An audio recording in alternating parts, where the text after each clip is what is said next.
Hello students, welcome back to my channel।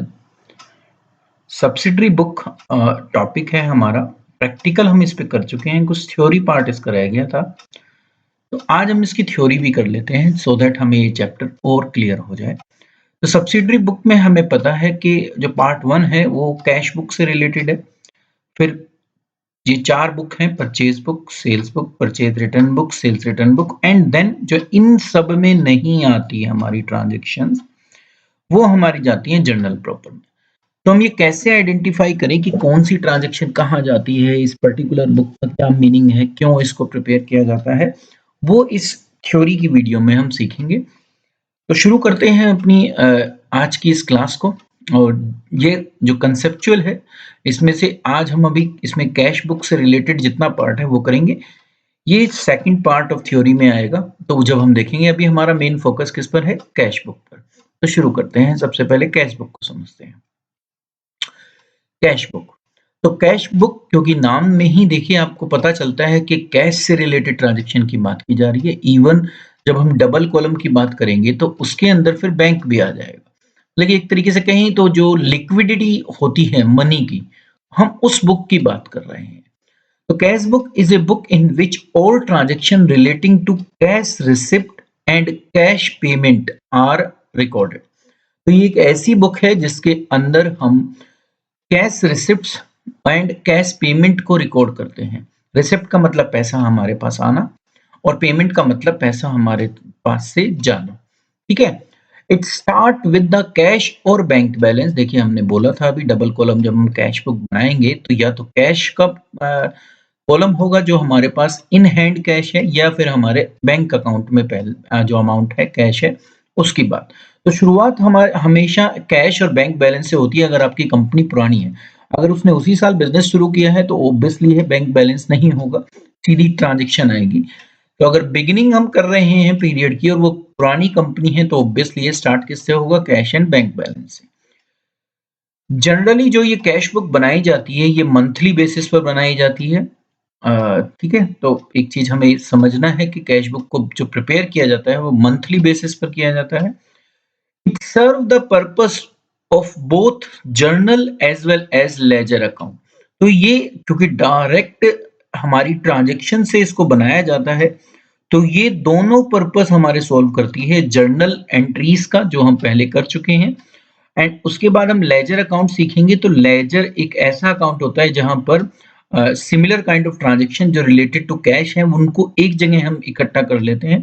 तो वो काम ये कैश बुक हमारी करती है। तो ये हमारे ट्विन ऑब्जेक्टिव को सेट करती है या पूरा करती है। It is also called the books of original entry. इसको एक नाम और दिया जाता है जो कहा जाता है कि ये बुक ऑफ ओरिजिनल एंट्री है। When cash book is maintained, transaction of cash are not recorded in the journal। तो जो हम जर्नल एंट्रीज पास करते हैं या जर्नल बुक बनाते हैं, अगर कैश बुक बनी हुई है तो कैश से रिलेटेड जो ट्रांजैक्शन होंगी वो किस जर्नल में रिकॉर्ड नहीं होंगी, कहाँ होंगी, कैश बुक में। इसीलिए वो जर्नल का पर्पस भी सॉल्व करती है। No separate account for cash and bank is required in the ledger. तो हमने अभी बोला था कि वो लेजर अकाउंट का भी काम करती है। तो फिर आपको अलग से अकाउंट नहीं बनाने किसके, कैश और बैंक के, इसीलिए इसको सब्सिडरी बुक कहा गया। तो फिर हमें ना तो अपनी जर्नल एंट्री पास करनी रिलेटेड टू कैश एंड ना ही हमें कैश और बैंक अकाउंट को प्रिपेयर करना। तो ये दोनों काम हमारे सर्व करती है। आगे अगर चले हम, तो सबसे पहले जो कैश बुक होती है या सबसे पहली जो कैश बुक हम सीखते हैं वो सिंगल कॉलम कैश बुक होती है, जहां पर एक ही कॉलम होता है कैश का। The single column cash book record all cash transaction of the business in chronological order। chronological order का मतलब डेट वाइज 1 2 3। तो इस सीक्वेंस में वो रिकॉर्ड करती हैं सो दैट हम इजीली आइडेंटिफाई कर सकें किस मंथ में किस डेट को हमने क्या परचेज किया था। It is a complete record of cash receipt, जितना आपके पास कैश आया उसका, एंड कैश पेमेंट जितनी आपने पेमेंट की। तो ये हर टाइप का रिकॉर्ड उसके अंदर मेंटेन होता है। When all receipt and payment are made in cash by business organization only, जब कोई ऐसा बिजनेस है जो सारी ट्रांजैक्शन किसमें करता है, कैश में करता है। The cash book contain only one amount of column on each debit side and credit side। अभी हम देखेंगे कैश बुक में दो साइड होती हैं हमारी। तो जब कोई ऐसी बिजनेस ऑर्गेनाइजेशन है जो सिर्फ कैश में ही डील करता है, बैंक से या चेक से कोई पेमेंट नहीं करता, नॉर्मली ये होता नहीं है, तो वो इस सिंगल कॉलम कैश बुक को प्रिपेयर करता है। देखिए, अब ये हमारा उस कैश बुक का फॉर्मेट आ गया। ये अपने आप में एक कैश अकाउंट भी है। कैश अकाउंट का मतलब है लेजर अकाउंट, तो इसीलिए हम लेजर मेंटेन नहीं करते। तो ये एक लेजर अकाउंट भी है, अगर हम इसको उस तरीके से देखें।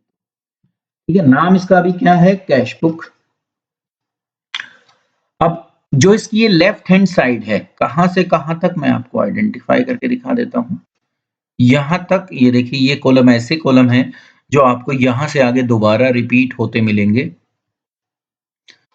तो ये साइड हमारी क्रेडिट साइड कहलाती है और ये साइड हमारी डेबिट साइड कहलाती है। तो जो लेफ्ट हैंड साइड है, जहां पर date, particular, JF and amount का कॉलम है। ठीक है, डेट आपको पता ही है, पर्टिकुलर का मतलब जो भी आपने ट्रांजैक्शन की उससे रिलेटेड आपको रिकॉर्ड रखना है, लिखना है किस अकाउंट को डेबिट और क्रेडिट हम करते हैं, उस हिसाब से यहाँ पर डालते हैं। अमाउंट में अमाउंट आता है, जेएफ का मतलब है जर्नल फोलियो। जर्नल फोलियो का मतलब वो पेज जहां पर जर्नल में अगर इसको रिकॉर्ड करते या अगर कर रखा है तो वो नंबर। तो ये इसके कॉलम होते हैं। सेम कॉलम यहाँ पर होते हैं, बस ये क्रेडिट और क्रेडिट साइड जो होती है हमारी कैश बुक की, वो पेमेंट साइड कहलाती है, जो हमें समझना है सबसे पहले। और जो हमारी ये डेबिट साइड होती है, ये रिसिप्ट साइड कहलाती है। मतलब कि जितनी भी रिसिप्ट्स हैं वो सारी यहाँ पर आएंगी। पैसा जब आपके पास आता है तो यहाँ रिकॉर्ड किया जाता है, जब जाता है यहाँ रिकॉर्ड किया जाता है। जनरली जब हम ये लेजर अकाउंट या बनाते हैं तो टू साइड डेबिट साइड को डिनोट करती है और बाई साइड क्रेडिट साइड को डिनोट करती है। राइट हैंड साइड में कैश बुक जो पेमेंट है वो होती है, जो मैं आपको लिख के दे चुका हूँ।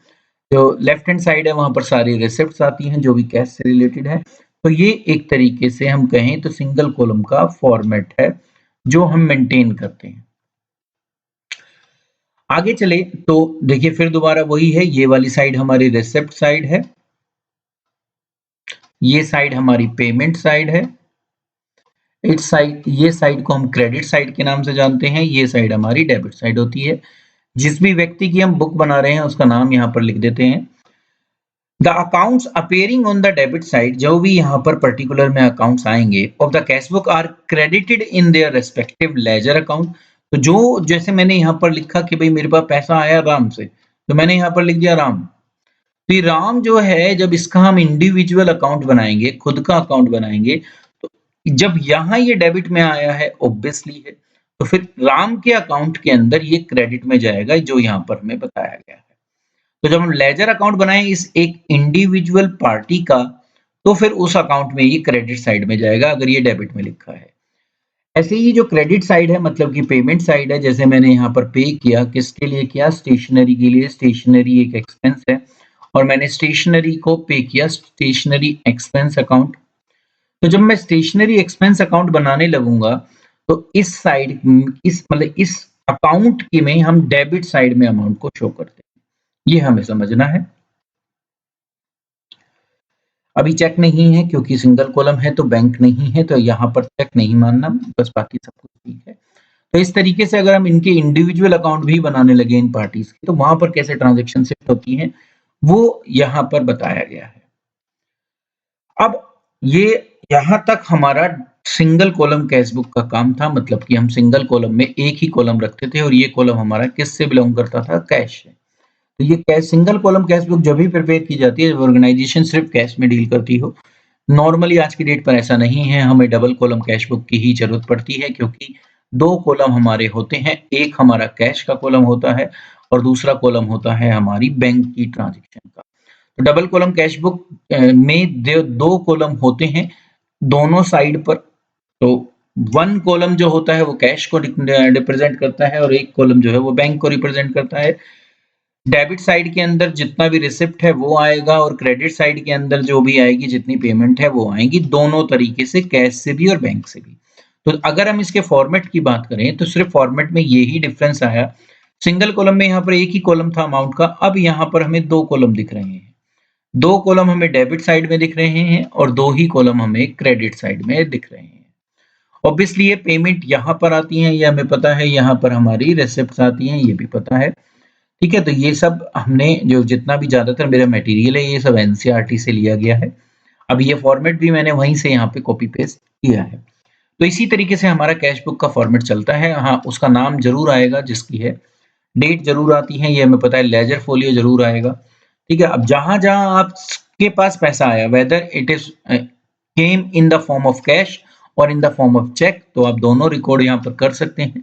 तो उसी को हम डबल कॉलम कैश बुक कह देते हैं, जहाँ कैश और बैंक दोनों की ट्रांज़ैक्शन को हम साइमल्टेनियसली एक साथ रिकॉर्ड कर सकें।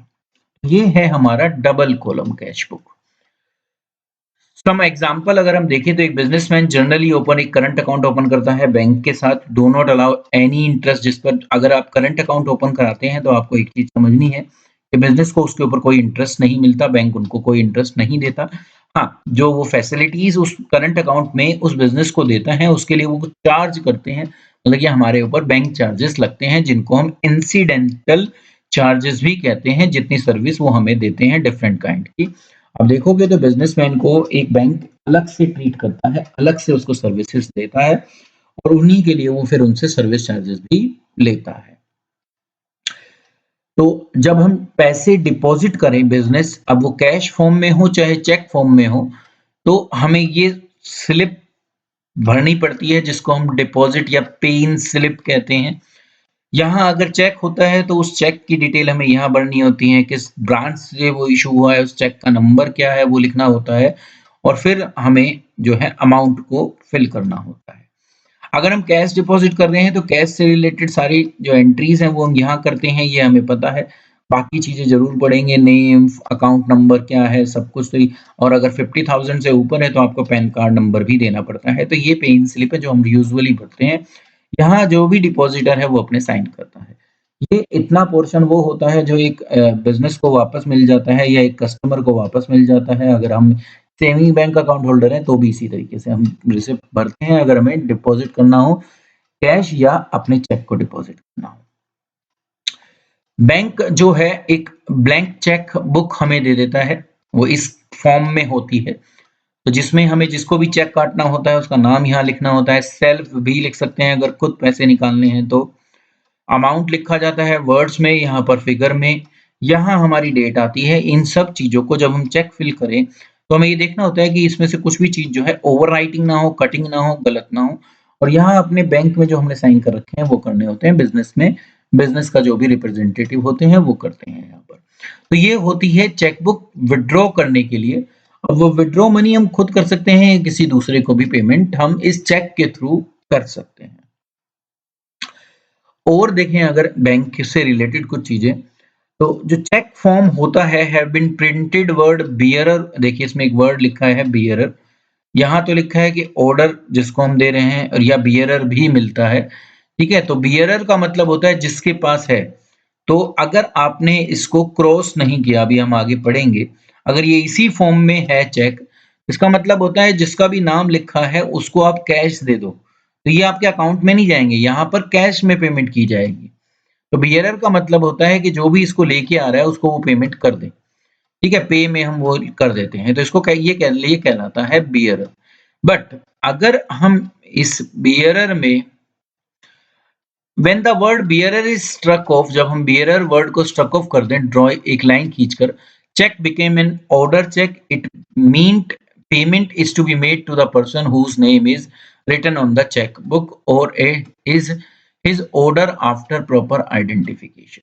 तो दो चीजें हैं, देखिए अगर मैं पीछे लेके जाऊं तो ये दोनों ही क्योंकि सेम है तो यहाँ पर नाम लिखा हुआ मिल रहा है। अगर हम यहाँ नाम ना लिखें और बियरर ही लिखा रहे, जो इस चेक में अभी हमारा नहीं है, तो बियरर का मतलब होता है जिसके पास भी है वो। तो फिर चेक मैं किसी और को दे सकता हूँ पर उसको इन कैश कराने के लिए कोई भी जा सकता है। बट जब हम इस तरीके से नाम लिख देते हैं तो नाम लिखने के बाद यही व्यक्ति क्या कर सकता है, पैसे को विड्रॉ कर सकता है। और इसके साइन को भी, जो ये साइन इसके होते हैं इस व्यक्ति के, वो इस चेक के बैक साइड में हम वेरीफाई करते हैं, अकाउंट होल्डर उसको वेरीफाई करता है तो ही वो पैसे निकाल पाता है। तो ये कहलाता है बियरर चेक। अब चेक पे ये different kind of cross line होती हैं, तो जब इनमें से कोई भी क्रॉस लाइन यहाँ पर डाल दी जाए तो इसका मतलब होता है फिर सिर्फ अकाउंट में पेमेंट हो सकती है, फिर आपको कैश नहीं मिलेगा। तो फिर अकाउंट पे ये हो जाता है, ये इस क्रॉस लाइन का रूल होता है। तो हम ये पैरेलल लाइन जब खींच देंगे दैट्स मीन्स फिर जिस व्यक्ति का हमने नाम लिखा है उसको सिर्फ क्या होगा, अकाउंट में ही पैसे जाएंगे, कैश नहीं निकाल सकता वो। तो इसको कहा जाता है क्रॉस चेक, तो ये भी किया जाता है। अब जब हम ये समझ गए कि किस तरीके से हम बैंक में कुछ चीज़ों को डील करते हैं, ये ऑब्वियसली है कहीं न कहीं सोर्स डॉक्यूमेंट थे जो हम पहले भी पढ़ चुके हैं। अब जो सबसे इम्पोर्टेंट चीज़ डबल कॉलम कैश बुक में आती है, वो आती है कॉन्ट्रा एंट्री। इस कॉन्ट्रा एंट्री को समझना हमारे लिए बहुत इम्पोर्टेंट होता है, तो जहाँ हम थोड़ा-सा हो जाते हैं। तो अगर हम कॉन्ट्रा एंट्री को समझें तो मेरे हिसाब से इस वीडियो को देखने के बाद आपको कॉन्ट्रा एंट्री बहुत आसानी से समझ में आ जाएगी। कॉन्ट्रा एंट्री का मतलब क्या है, जब आप कैश देखिए जो मैं इम्पोर्टेंट चीज़ है उसके नीचे मैं अंडरलाइन कर रहा हूँ। When cash is deposited, deposit का मतलब जमा कराना, एक तो ये चीज़ जमा याद रखनी है। कहाँ जमा कराया हमने, बैंक में। डबल कॉलम कैश बुक बना रहे हैं, उस डबल कॉलम कैश बुक में दोनों साइड में कैश का कॉलम भी है और बैंक का कॉलम भी है। तो ये ऐसी एक एंट्री है या ट्रांजैक्शन है जहां पर कैश भी अफेक्टेड है और बैंक भी अफेक्टेड है, मतलब कि आपकी कैश बुक के दोनों कॉलम अफेक्टेड हैं। तो जब दोनों कॉलम अफेक्टेड होते हैं तो ये गारंटी हो गई कि कैश और बैंक में से एक डेबिट होगा और एक क्रेडिट होगा। अगर अभी हम डिपॉजिट की बात कर रहे हैं तो डिपॉजिट वाले केस के अंदर कैश क्रेडिट होगा और बैंक डेबिट होगा, क्योंकि कैश हमारे पास से जा रहा है, पे हो रहा है और बैंक में वो जा रहा है, बैंक को मिल रहा है इसलिए बैंक डेबिट, क्योंकि रिसिप्ट में क्या आएगा, जब पैसा आए तो बैंक को मिल रहा है ना, इसलिए बैंक डेबिट। और पेमेंट कहाँ होती है, क्रेडिट साइड में, तो कैश कहाँ जाएगा, क्रेडिट में। तो डिपॉजिट के समय हम कैश को क्रेडिट करते हैं, बैंक को debit. Cash debit and bank credit कब होता है, जब विड्रॉवल होता है। विड्रॉवल का मतलब ऑफिस पर्पस के लिए आपने पैसा निकाला, तो उस समय कैश क्या होगा, डेबिट, और बैंक क्या होगा, क्रेडिट। ठीक है। तो जब कैश डिपॉजिट हो या विड्रॉ हो तो दोनों केसेस में दो अकाउंट अफेक्टेड होते हैं और दोनों ही अकाउंट कहाँ होते हैं, हमारी कैश बुक में होते हैं। तो इसलिए उसको कॉन्ट्रा एंट्री कहा जाता है। ये मैं यहाँ पर जो लिखा है ये मैं आपको ऑलरेडी समझा चुका हूँ। तो जब कैश बैंक में जमा कराया जाता है तो लेफ्ट हैंड साइड जो होती है, मतलब कि हमारी डेबिट साइड, उसके बैंक कॉलम में अमाउंट आता है। ठीक है। और जो हमारी राइट हैंड साइड होती है वहां पर कैश के कॉलम में अमाउंट होता है। अभी हम इसको देखेंगे कैसे होता है। देखिए, ये एक ट्रांजैक्शन थी जब कैश जो अमाउंट है वो बैंक में डिपॉजिट कराया गया। तो आप क्या करोगे, देखो बैंक में पैसा आ रहा है, बैंक को हमने डेबिट कर दिया, जर्नल एंट्री की हम बात करें, और कैश को क्या कर दिया, क्रेडिट। तो हमें दिख रहा है कि देखिए बैंक डेबिट है, तो ये पक्की बात है कि बैंक के डेबिट साइड में आपको अमाउंट लिखना है। ये साइड डेबिट साइड होती है, ये साइड क्रेडिट साइड होती है। तो बैंक डेबिट है तो आप बैंक के डेबिट साइड के कॉलम में सबसे पहले आप अमाउंट के कॉलम में अमाउंट लिख दीजिए। कैश क्योंकि क्रेडिट है तो आप जो भी अमाउंट है वो कैश के क्रेडिट साइड में लिख दीजिए। तो ये एक ऐसी ट्रांजैक्शन जहां पर बैंक और कैश दोनों है और दोनों ही हम किस कैश बुक में मेंटेन कर रहे हैं। तो इसलिए जो लेजर फोलियो वाला कॉलम होता है उसमें एक वर्ड लिखना होता है जिसको हम कॉन्ट्रा कहते हैं। कॉन्ट्रा का मतलब दोनों ट्रांजैक्शन यहीं की है। तो एक ही डेट पर ये ट्रांजैक्शन होगी तो इन दोनों में आपको लेजर फोलियो के कॉलम में सी लिखना पड़ेगा। बैंक डेबिट तो बैंक के कॉलम में अमाउंट, कैश क्रेडिट तो कैश के कॉलम में क्रेडिट साइड में अमाउंट। फिर अगर बैंक के कॉलम में अमाउंट लिख रहे हो तो कैश का नाम लिखोगे, कैश के कॉलम में अमाउंट लिख रहे हो तो बैंक का नाम लिखोगे। बैंक में डिपॉजिट करते समय आप कॉन्ट्रा को इस तरीके से क्या करोगे, दिखाओगे। ठीक है। दोबारा से समझा देता हूं, जब कैश बैंक में जाता है तो बैंक अकाउंट डेबिट होता है और कैश अकाउंट क्रेडिट होता है। बैंक डेबिट में है तो बैंक के डेबिट साइड में अमाउंट को आपको लिख देना है, कैश की क्रेडिट साइड में अमाउंट लिख देना है कैश के कॉलम में। कैश के कॉलम में अमाउंट लिखो तो बैंक का नाम लिखोगे, बैंक के कॉलम में अमाउंट लिखो तो कैश का नाम लिखोगे। इसी को हम कॉन्ट्रा एंट्री कहते हैं और उसके लिए हमें लेजर फोलियो में सी बनाना पड़ता है। इस चीज को हमें समझना। तो ये हो गया हमारा जब हम कैश बैंक में डिपॉजिट करें। तो किस समय होगा ये काम, जब कैश कहाँ हो रहा है, डिपॉजिट हो रहा है बैंक में। अब कॉन्ट्रा का एक दूसरा रूप है जहां हम कैश को विड्रॉ करें, और वो भी विड्रॉ किस लिए करें, ऑफिस यूज के लिए। बहुत इंपॉर्टेंट वर्ड है office use. Withdrawal for the purpose of office. तो क्या होगा, कैश आपके पास आएगा, आप कैश अकाउंट डेबिट कर दोगे, बैंक से आ रहा है इसलिए आप बैंक को क्रेडिट कर दोगे, ये तो है इसकी जर्नल एंट्री। अब कैश क्योंकि डेबिट साइड में है देखिए, तो आप कैश की डेबिट साइड में अमाउंट लिखेंगे, बैंक क्योंकि क्रेडिट है तो आप बैंक की क्रेडिट साइड में अमाउंट लिखेंगे। अब कैश के कॉलम में अमाउंट लिखा है तो बैंक का नाम यहाँ लिखेंगे, बैंक के कॉलम में अमाउंट लिखा है तो कैश का नाम लिखेंगे। लेजर फोलियो में आप सी बनाओगे। कब बनाओगे, जब कैश विड्रॉ कर रहे हो बैंक से for the purpose of office use, ये समझना है। तो इसको कहा जाता है कॉन्ट्रा एंट्री। एक चीज और होती है जिसको और हमें समझना है, जहाँ थोड़ा सा नाम चेंज होते ही बहुत कुछ चेंज हो जाएगा। तो वो है कि जब पर्सनल यूज के लिए आप पैसा बैंक से निकालो, तो कैश को विड्रॉ, तो ये कॉन्ट्रा नहीं है। सबसे पहले तो मैं आपको ये बात बता दूं कि कॉन्ट्रा ये नहीं है। जब कैश विड्रॉ किया जाए बैंक से for the purpose of personal use, जैसे ही पर्सनल यूज होगा वो ड्राइंग बन जाएगी, वो आपका कैश नहीं रहेगा। तो कैश हटकर, जैसे पिछले वाले में हमने यहाँ पर कैश लिखा था, कैश चेंज होकर क्या बन जाता है, ड्राइंग बन जाता है। ऑब्वियसली पर्सनल यूज में ड्राइंग ही आएगा, क्योंकि पैसा निकला पर आपको नहीं मिला, क्या हो गया, पर्सनल यूज के लिए निकल गया, तो ड्राइंग हो गया। टू में क्या आएगा, क्योंकि पैसा निकला तो बैंक से ही है तो बैंक ही आएगा। तो अब इस एंट्री को देखें तो ये कॉन्ट्रा इसलिए नहीं रही क्योंकि यहाँ पर कैश और बैंक दोनों नहीं है। अब ऊपर तो ड्राइंग हो गया, तो ड्राइंग अकाउंट तो हम कैश बुक में बनाते नहीं, तो वो तो अलग से अकाउंट बनेगा, ड्राइंग उसमें जाएगी। बैंक अकाउंट है और किस साइड में है, क्रेडिट में, तो आप बैंक में क्रेडिट में ही एंट्री लिखेंगे और नाम किसका लिखेंगे, जो हुआ है ड्राइंग, ड्राइंग अकाउंट लिखोगे। तो इसका मतलब क्या है कि अगर डबल कॉलम कैश बुक में कैश विड्रॉ होता है for the purpose of personal use, तो आप उसको कॉन्ट्रा नहीं करेंगे। सिर्फ आप कॉन्ट्रा जब ही करेंगे जब कैश विड्रॉ हो और for the purpose of office use हो। तो ये आपको विड्रॉवल के केस में याद रखना है।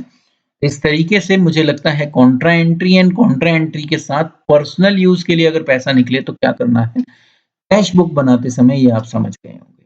आगे चलते हैं। अब बैलेंस एक और इम्पोर्टेंट चीज है जो हम जब कैश बुक बनाएं तो हमें ध्यान में रखना है, वो है बैलेंसेस। हम बैलेंसेस में बड़े कंफ्यूज होते हैं, तो ये समझना है, कंफ्यूज नहीं होना है कि बैलेंसेस को कैसे दिखाया जाए। तो जब हमें बोला जाता है दो तरीके के बैलेंसेस हो सकते हैं, पॉजिटिव और नेगेटिव, पर सिर्फ ये बैंक कॉलम में हो सकते हैं, कैश में कभी भी नहीं होता, कैश हमेशा पॉजिटिव मिलेगा। तो कैश का तो कंफर्म है कि आपका बैलेंस यहीं मिलेगा, कहीं और नहीं मिल सकता, मतलब कि ये डेबिट साइड है हमारी और बैलेंस डेबिट में ही मिलेगा। पर बैंक कॉलम के दोनों बैलेंस हो सकते हैं, पॉजिटिव भी नेगेटिव भी। पॉजिटिव का मतलब डेबिट बैलेंस, नेगेटिव का मतलब क्रेडिट बैलेंस।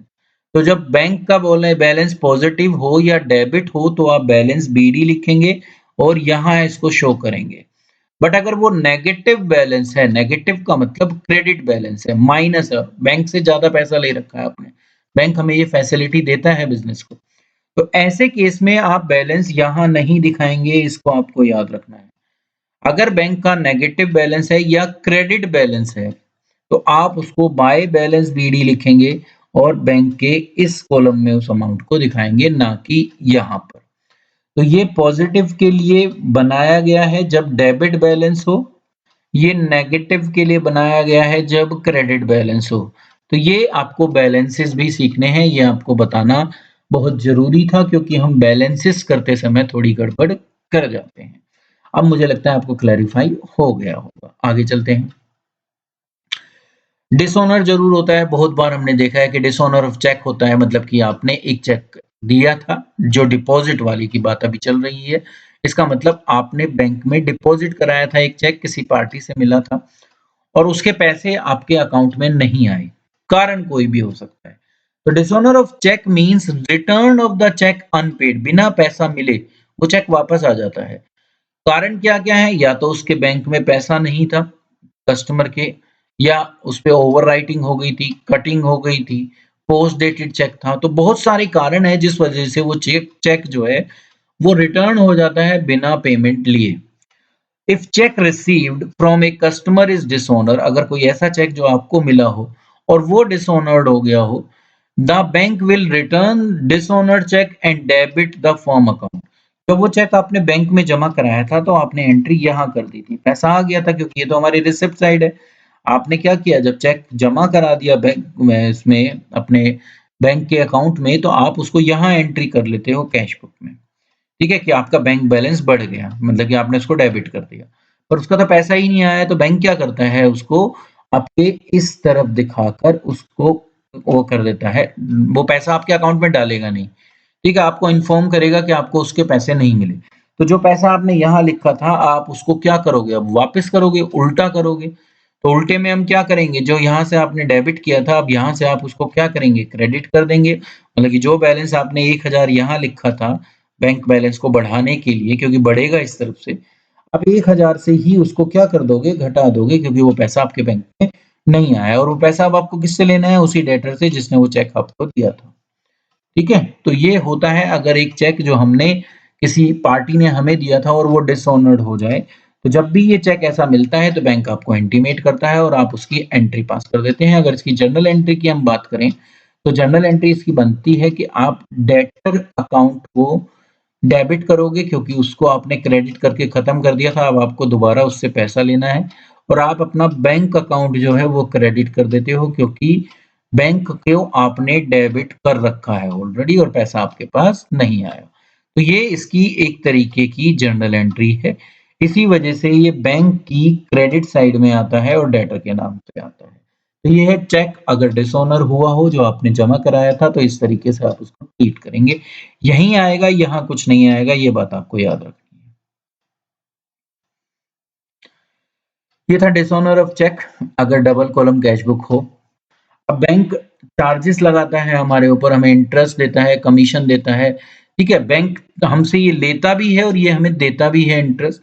तो इन सभी केसेस में आप एंट्री कैसे करेंगे कि जब बैंक हमसे चार्ज करे इंटरेस्ट या कमीशन और बैंक हमें इंटरेस्ट दे, तो आप क्या करोगे? इफ बैंक अगर अपनी बुक में हमारे अकाउंट को डेबिट करता है, इसका मतलब वो हमसे पैसा ले रहा है। बैंक के डेबिट करने का मतलब है हमारा बैंक बैलेंस डिक्रीज होना।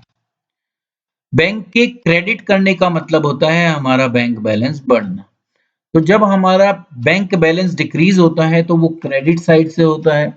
जब हमारा बैंक बैलेंस इंक्रीज होता है तो वो डेबिट साइड से होता है।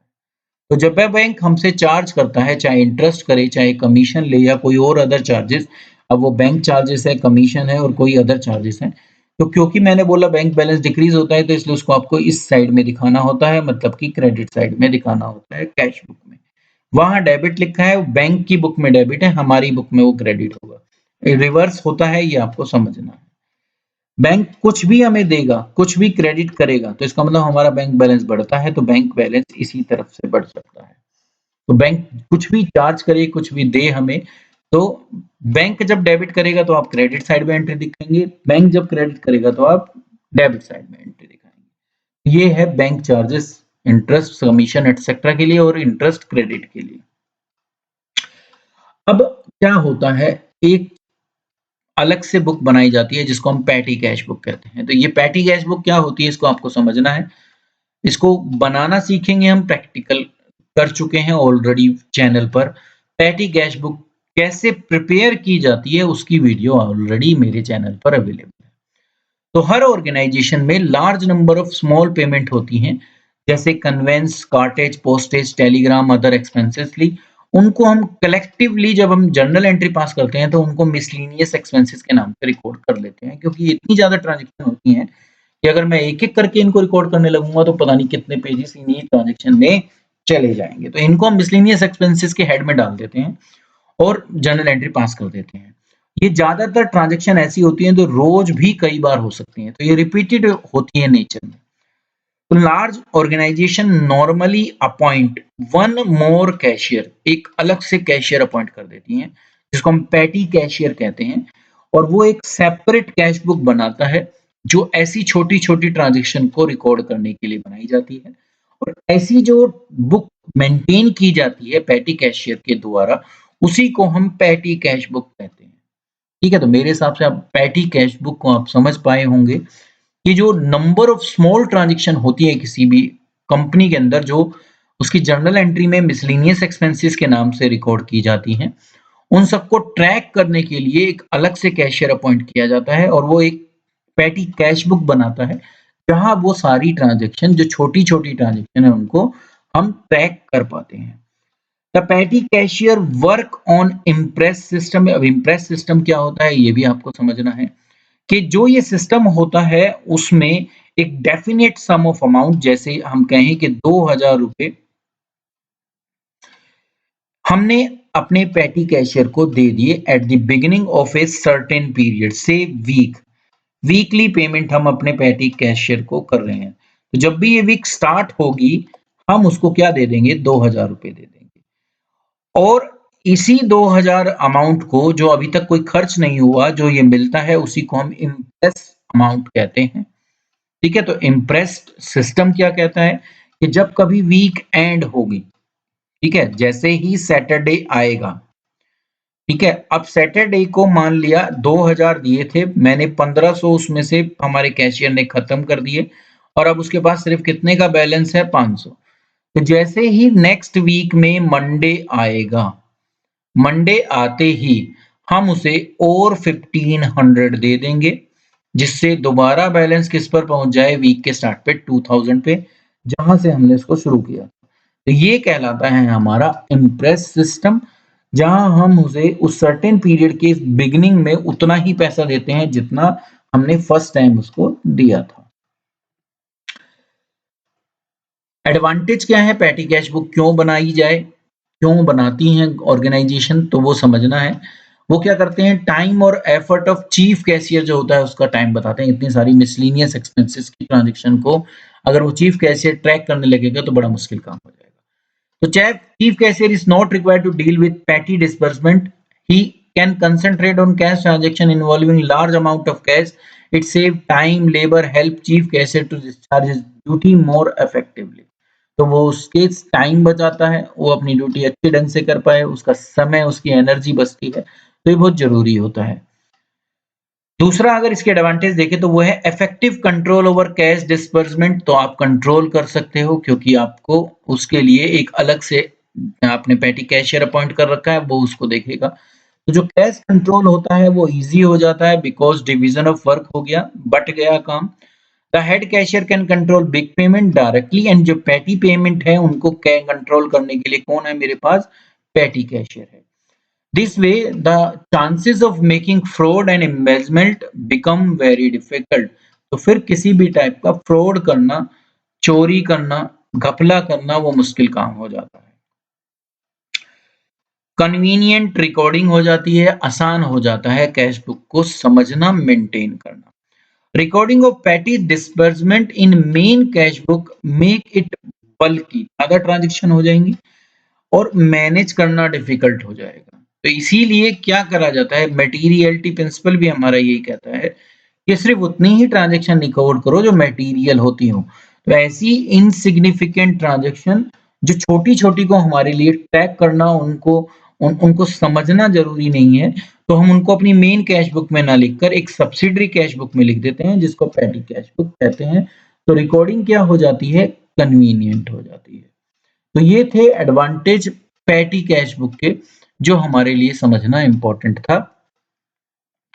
इसी के साथ साथ जो सब्सिडरी बुक में कैश बुक से रिलेटेड थ्योरी थी वो मैंने इस वीडियो में आपके सामने रखी। आशा करता हूं कि आपको ये सारा जो कंसेप्ट है थ्योरेटिकल पॉइंट ऑफ व्यू से समझ में आ गया होगा। प्रैक्टिकल ऑलरेडी इसके मेरे चैनल पर अवेलेबल हैं, आप उनको वहां से कैश बुक और पैटी कैश बुक के प्रैक्टिकल क्वेश्चन की अंडरस्टैंडिंग कर सकते हैं, उस कंसेप्ट को सीख सकते हैं। उसके लिंक मैंने अपने डिस्क्रिप्शन बॉक्स में डाल रखे हैं, आप वहां से उनको एक्सेस कर सकते हैं। लास्ट तक मेरे साथ जुड़े रहने के लिए, पेशेंटली मुझे सुनने के लिए आप सभी का थैंक यू।